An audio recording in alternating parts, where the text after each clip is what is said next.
Muito bom dia, queridos amigos, amigas, irmãs e irmãos. Como é bom nós estarmos reunidos para estas reflexões sobre o Evangelho. Elevemos os nossos pensamentos. Amado Mestre Jesus, agradecemos por essa oportunidade bendita de estudo, por essa oportunidade de compreensão mais aprofundada das tuas verdades.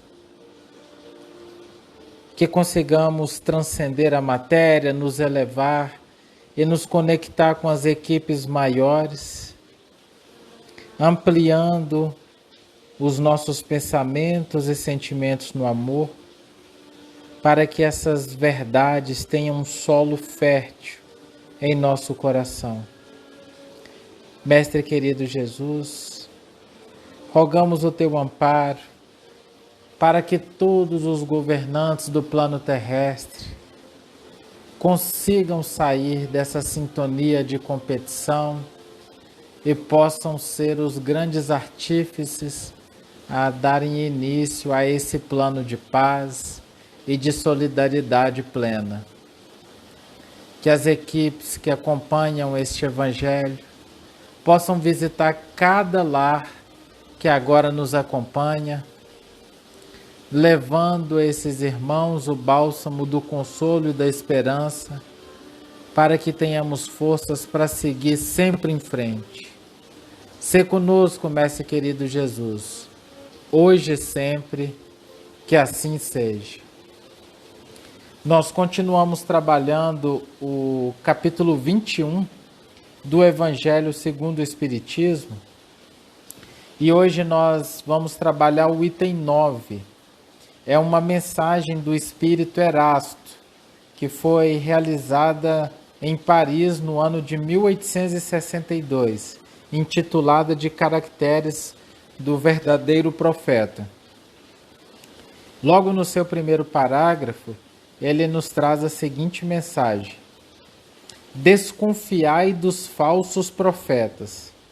Esta recomendação é útil em qualquer tempo, mas, sobretudo, nos momentos de transição como este, onde se elabora uma transformação da humanidade, pois uma multidão de ambiciosos e provocadores pousam de reformadores e de messias.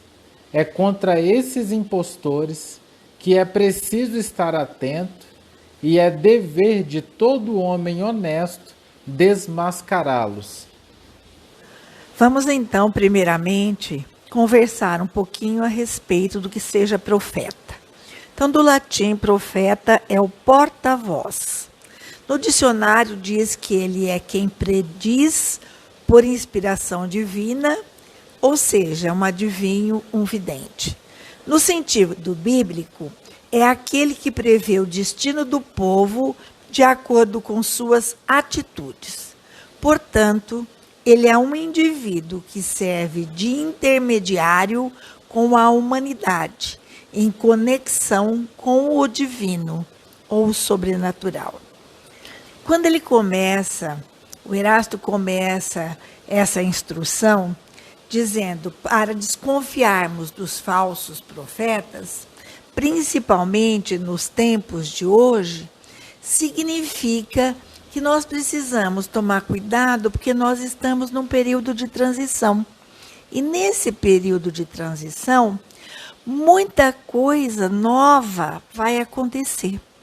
E muitos ambiciosos e provocadores vão se passar por profetas posando de reformadores e de messias. Então, nós já vimos em dois estudos anteriores como são esses falsos profetas e os cuidados que nós devemos ter. Isso porque eles vão estar não apenas nas camadas religiosas, eles vão estar se dizendo de reformadores e vão dizer que tem alguma missão a fazer em benefício da humanidade em qualquer área social. tanto política, quanto econômica, quanto vamos dizer assim, intelectual, e inclusive nas áreas religiosas. São os aproveitadores que se dirão profetas. Então, ele coloca ali que é um dever todo homem honesto desmascarar esses falsos profetas. Só que eu queria fazer um parênteses aqui.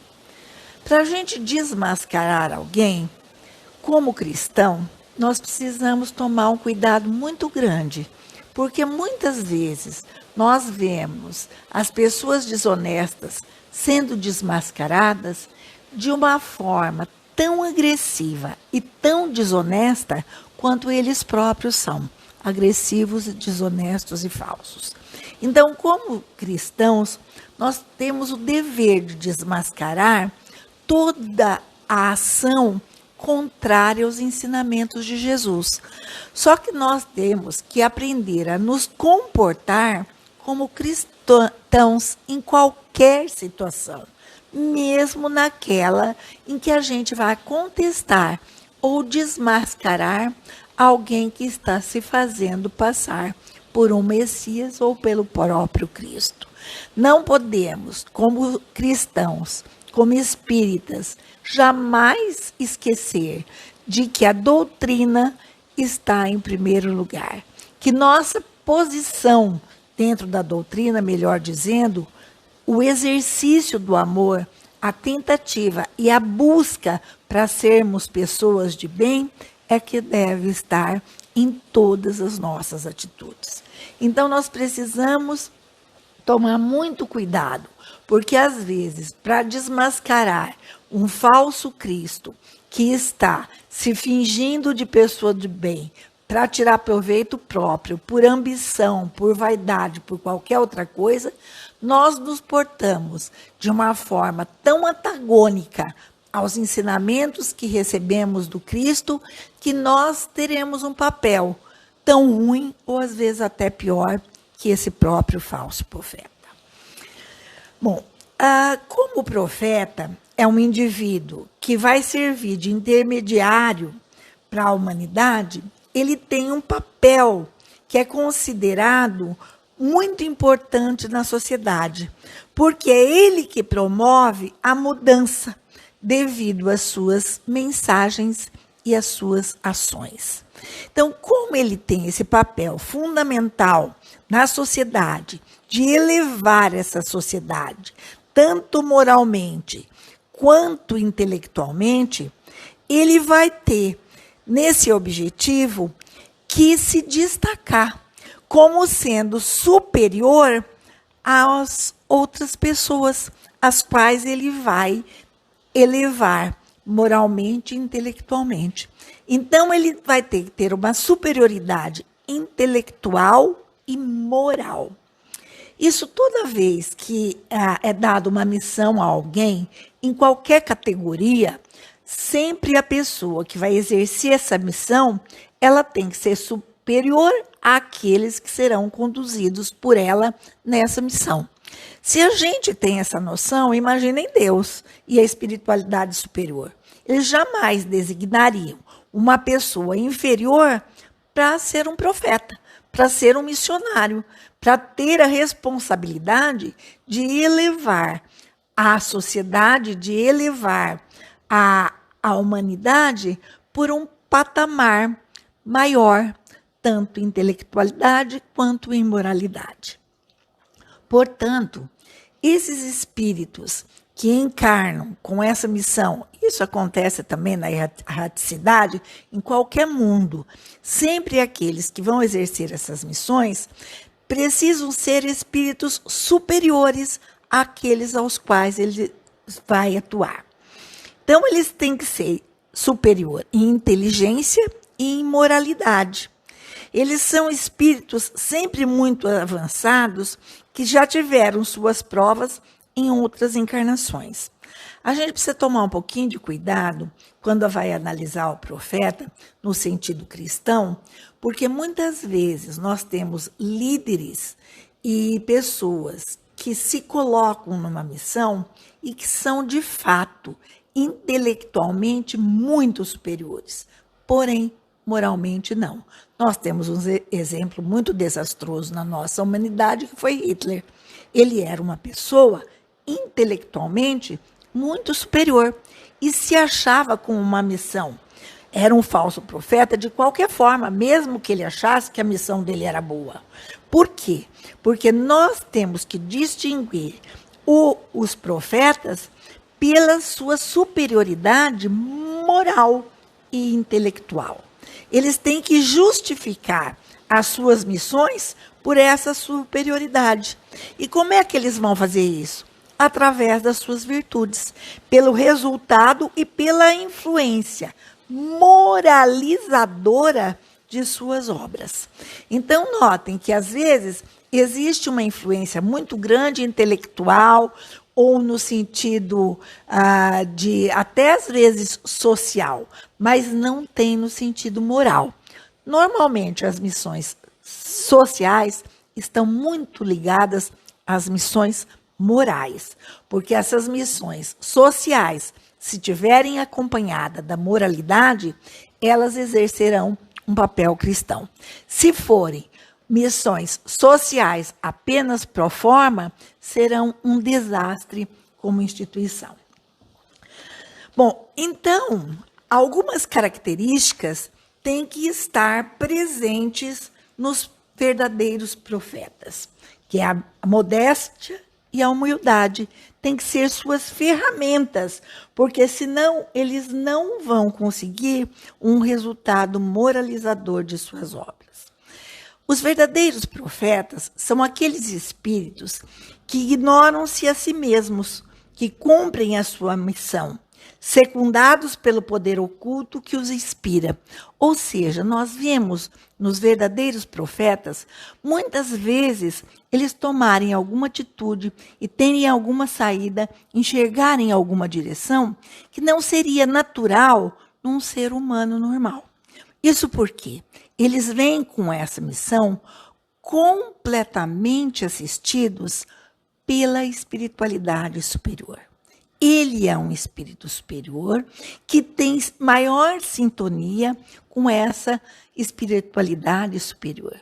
E essa espiritualidade o conduz, o apoia, o direciona para aquela missão que ele tem que exercer. Portanto, nós precisamos observar as virtudes daquele que se diz profeta. Porque os verdadeiros profetas, eles são caridosos e indulgentes, humildes e modestos. Eles são caracterizados pela sua bondade, pelo seu amor. Portanto, as suas características são os valores morais de um verdadeiro cristão. Isso a gente fala no âmbito cristão, mas a gente também pode ver que existem profetas, vamos dizer assim, existem pessoas na humanidade que às vezes nem se deram conta da importância do Cristo, nem se deram conta de analisar o espírito cristão, por conta, muitas vezes, de uma desvirtualidade das pessoas que propagaram Cristo, de tantas barbaridades feitas em nome de Cristo. Então, essas pessoas usaram o Cristo, se dizendo profetas do Cristo, propagadores do Cristo, e agiram simplesmente por vaidade, impondo, como o faz o falso profeta, as suas opiniões através de dogmas, etc. e tal. E muitas vezes essas pessoas têm uma verdadeira ética, e essa verdadeira ética o caracteriza e faz com que ele apresente as virtudes de um cristão, que é a caridade, indulgência, humildade, modéstia, bondade e amor, embora ele ainda não se diga cristão. Nós temos alguns exemplos na humanidade que, embora não fosse cristão, por exemplo, Gandhi, ele respeitava muito a conduta do Cristo. E ele foi um grande profeta, um grande Messias na nossa humanidade. Então, os verdadeiros profetas são aqueles que se revelam pelos seus atos. Eles não precisam dizer que são melhores, eles não precisam dizer que são caridosos, eles não precisam dizer que são indulgentes, eles não precisam dizer que são humildes, não precisam se rotular como modestos, não precisam fingir bondade, porque eles possuem o amor. E eles possuem todos esses valores morais que são necessários para um verdadeiro profeta.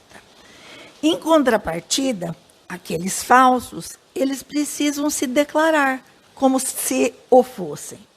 Porém, eles tentam impor a sua missão, a sua condição por vaidade.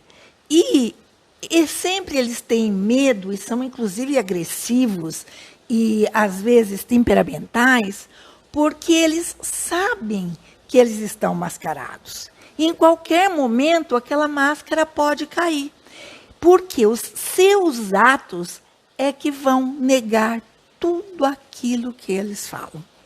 Então, é através dos atos que nós vamos conhecer o verdadeiro profeta, através de suas virtudes e de suas características.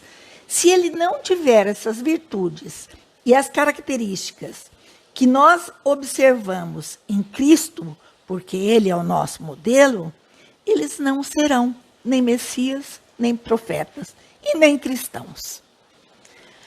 Então, nós precisamos, no nosso tempo, observar a atitude e observar o que Jesus faria.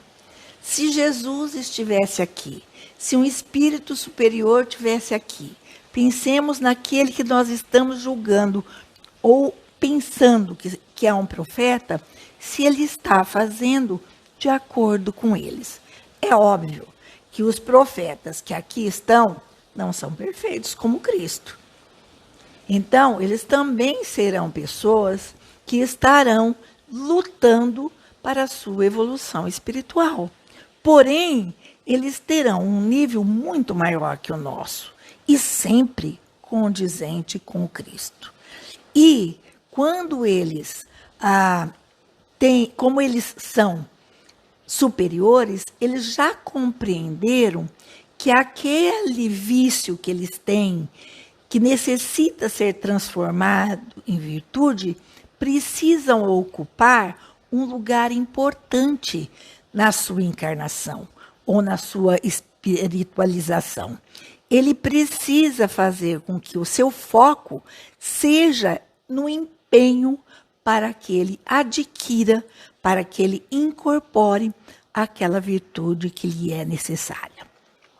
Então, nós temos muitos exemplos. Chico Xavier, Madre Teresa e muitos outros que, como eu citei, Gandhi e todos aqueles bons espíritos que aqui tiveram, mesmo com suas deficiências, mesmo com as suas,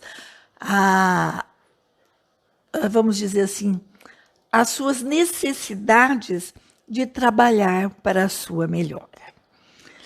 Eu vi no livro de Chico Xavier, ditado por Emmanuel, na Palavras de Vida Eterna, um capítulo que ele diz, Amigos de Jesus.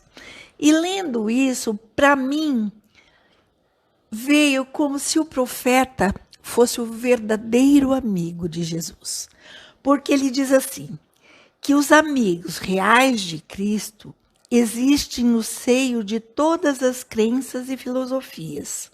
Não se distinguem apenas por legendas exteriores, mas, acima de tudo, porque se associam ao Cristo. Eles se associam ao Cristo de fato, sem restrição.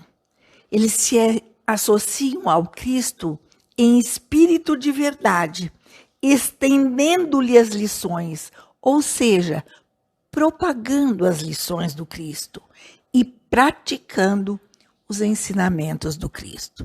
Então eu vejo que esse real amigo de Cristo, na verdade, é o profeta.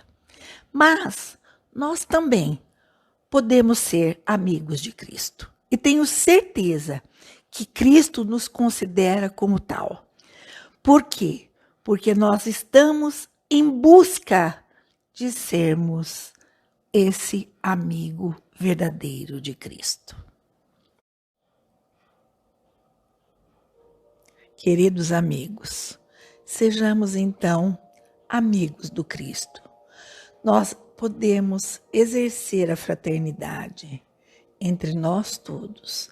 Somos verdadeiros amigos, somos amigos em Cristo, somos amigos na humanidade, somos amigos, aqueles que seguem e querem o bem do outro, que seguem nesse rumo de fraternidade. Hoje e sempre nós temos que olhar para os ensinamentos de Jesus. E nesta casa bendita, sob a orientação do nosso amado irmão Gabriel, amigo de Jesus, Espírito que nos guia, profeta nosso, nosso Messias, que nos orienta e nos eleva moralmente e intelectualmente. Esse bendito irmão é o nosso Messias próximo, é aquele que está ao nosso lado diuturnamente, servindo de intermediário entre nós e Deus, entre nós e Jesus, entre nós e aqueles espíritos que estão num patamar tão elevado que muitas vezes nós não conseguimos alcançar. Que enquanto nós evoluímos espiritualmente, a fim de que podemos um dia compreender a imensidão de Deus, a sua infinitude, o seu infinito amor, as suas bênçãos, que nós possamos, Senhor, ao menos compreender aquele irmão que está ao nosso lado. E através dos ensinamentos de Jesus, intermediados pelo nosso amado irmão Gabriel, nós possamos exercer esses ensinamentos.